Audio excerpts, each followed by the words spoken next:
Agora, ô Mauro, essa queda, vamos dizer assim, a queda de produção do Flamengo, vai um empate contra o Cuiabá e um empate contra o Atlético Paranaense, 2 jogos duros. Você acha que ela tem mais a ver com o Renato ou com os desfalques do Flamengo que o Juca acabou de ressaltar? E com relação ao Galo, tá jogando mais ou foi só um lampejo contra o Fortaleza com todas essas questões aí que o Juca falou? Fortaleza com um zagueiro só e tudo mais.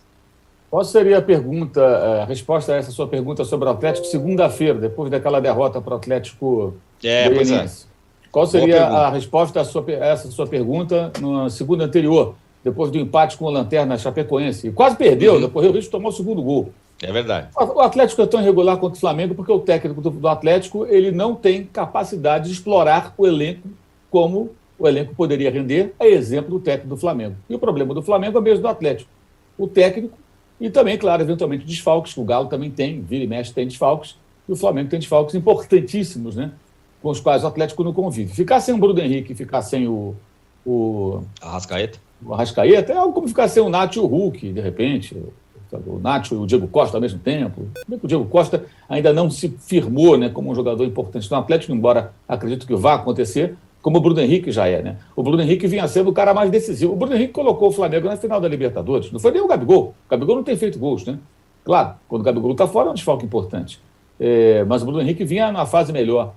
Mas o Flamengo depende demais do individual, como o Atlético muitas vezes depende.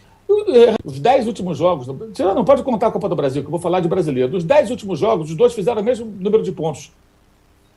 Os 10 últimos jogos. Igualzinho a campanha. Uma derrota, 4 empates, 5 vitórias. Igualzinho, não andou. Pega as 10 últimas partidas de cada um no campeonato. Não as 10 últimas rodadas, porque tem jogo faltando numa rodada, não. Pega os 10 últimos jogos do Galo e do Flamengo. É igualzinho a campanha. Altos e baixos. Empata com o Fluminense, empata com o São Paulo, empata com a Chapecoense, empata com o Bragantino, perde com o Atlético Goianiense. Esse é o Atlético. Flamengo, empata com o Bragantino, perde para o Grêmio, empata com o América Mineiro, e por aí vai, né? Esse é o Flamengo. Empata com o Cuiabá. É muito parecido, eu acho que isso passa muito pelos treinadores. E até existem coincidências, como esse 4-0 exuberante e as goleadas do Renato. A mesma coisa, você tem um jogo em que encaixa e que você tem um adversário que começa a oferecer muito espaço e com a qualidade técnica, alguns jogadores velozes que o Atlético tem, o Flamengo tem, naturalmente a coisa vai acontecendo, vai acontecendo. Agora, os times têm problemas, os times são irregulares, né? O Atlético tem uma vantagem de pontos construída antes desses 10 jogos, não foi agora. Mas eu acho que os dois deixam muito a desejar. E eu não me iludo com uma vitória de goleada do Flamengo, nem com uma vitória de goleada do Atlético. Porque o retrospecto recente mostra um time que vive na montanha-russa.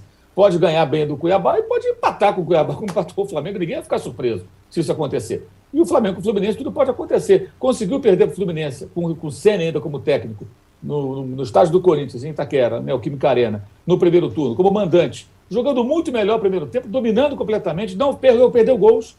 Aí o Fluminense, nos 15 minutos finais, tomou conta do jogo, fez o gol e venceu a partida.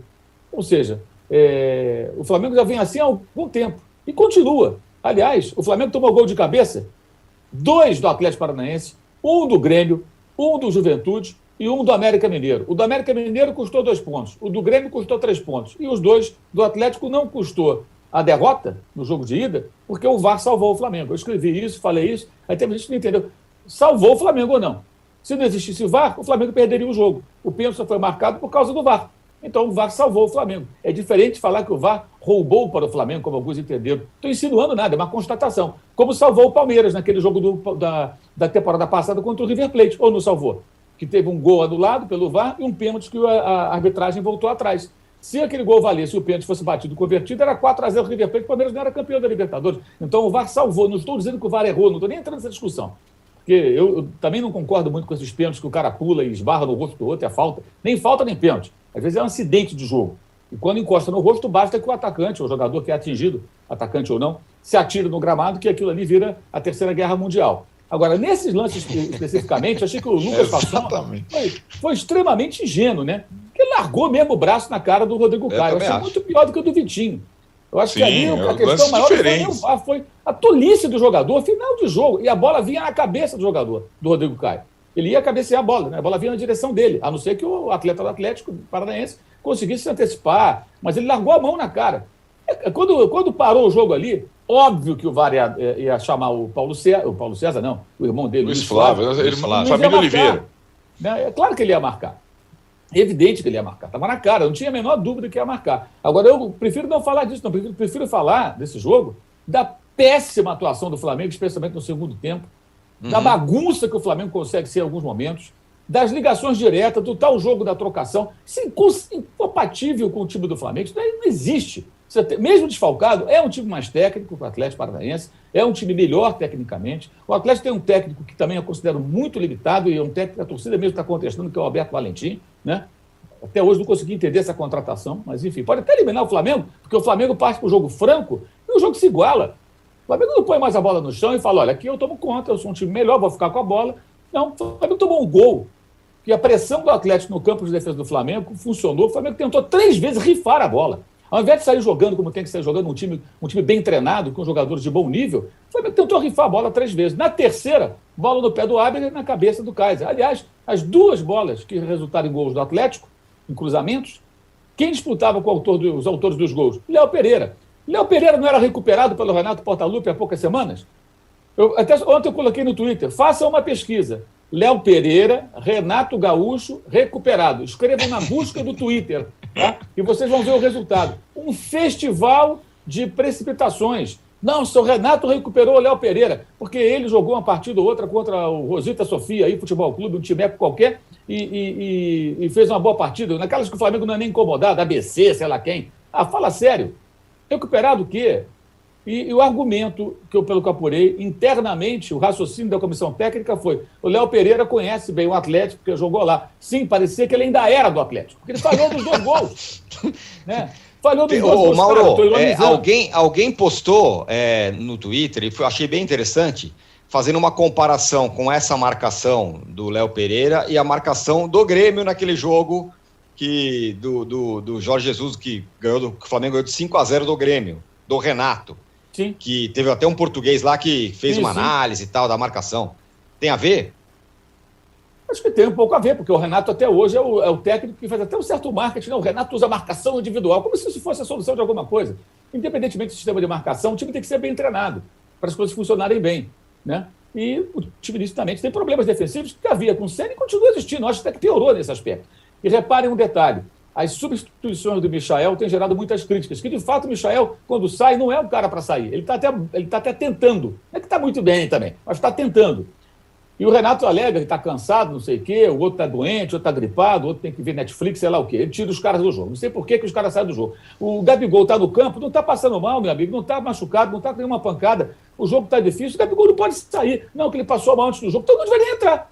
Quer dizer, eu não consigo entender muito essa lógica, né? E também não vou ficar engolindo essa versão oficial. Peraí, então, tirou por quê? Tá bom, beleza, tirou. Isso é o jogo do Cuiabá. Mas reparem que o Michael, por que ele tem se destacado minimamente? Porque o coletivo do Flamengo piorou. Então, um jogador que ele se destaca por arrancadas individuais, dribles, mudança de direção, que são as características dele, chama a atenção. Mesmo que as jogadas que ele tenta criar não resultem em nada. Porque quantas jogadas perigosas ele de fato criou? Quantos chutes perigosos ele deu? Quantos passes para que os companheiros finalizassem ele deu? Ele não fez muita coisa. Mas ele aparece, porque ele dribla, ele vai para cima, ele abre mais o campo, porque ele fica jogando ali perto da linha lateral. Então, quando o adversário está fechado, ele é uma boa válvula de escape. Mas é o individual dele. Antes do Renato, o que vinha chamando a atenção do Michael? Algumas boas jogadas, ele foi destaque até no Campeonato Carioca, quando ele começou a sua retomada, né? Vinha fazendo bons jogos. E no Fla-Flu, que ele também foi tirado, o Ceni foi criticado, porque ele estava jogando bem, não só ofensivamente, mas participando muito do jogo, recuperando bola, desarmando. Ele melhorou muito nisso esse ano, desde o começo da temporada, 2021. E agora ele sai, isso chama negativamente a atenção, por quê? Porque um time que coletivamente cai de produção, você começa a fazer brilhar quem tenta fazer alguma jogada individual, mesmo que ela não resulte em muita coisa. E é o caso do Michael. Então ele começa a parecer o craque do time, entre aspas, porque ele está sempre tentando um drible, ele consegue passar por 2 ou 3, a jogada não dá em nada, vai para a lateral, escanteio e tal, mas ele está ali tentando abrir a fórceps à defesa adversária. Porque coletivamente o Flamengo não está conseguindo fazer isso. Agora, quando tem aquela, entre aspas, recaída, Jorge Jesus, né? Quando reativa alguns movimentos ali e tal, e está mais completo, aí é uma beleza. Mas até agora o legado do Renato é muito pouco. É mais um legado negativo. E esse jogo de quarta-feira foi um horror. E o Atlético também não jogou bem não, hein? O Atlético não fez um bom jogo. Já vimos o Atlético jogar partidas melhores em outros momentos do que esse jogo, especialmente no primeiro tempo, que foi um horror. Foi muito fraco. O jogo foi ruim. Foi um jogo animado, ali com gols e tudo, mas tecnicamente foi um jogo fraco, de muita ligação direta. Os dois times que ficavam na base do lançamento, o Atlético especialmente. Eu não gostei nem um pouco e eu acho que esse jogo é um retrato do fraco nível técnico do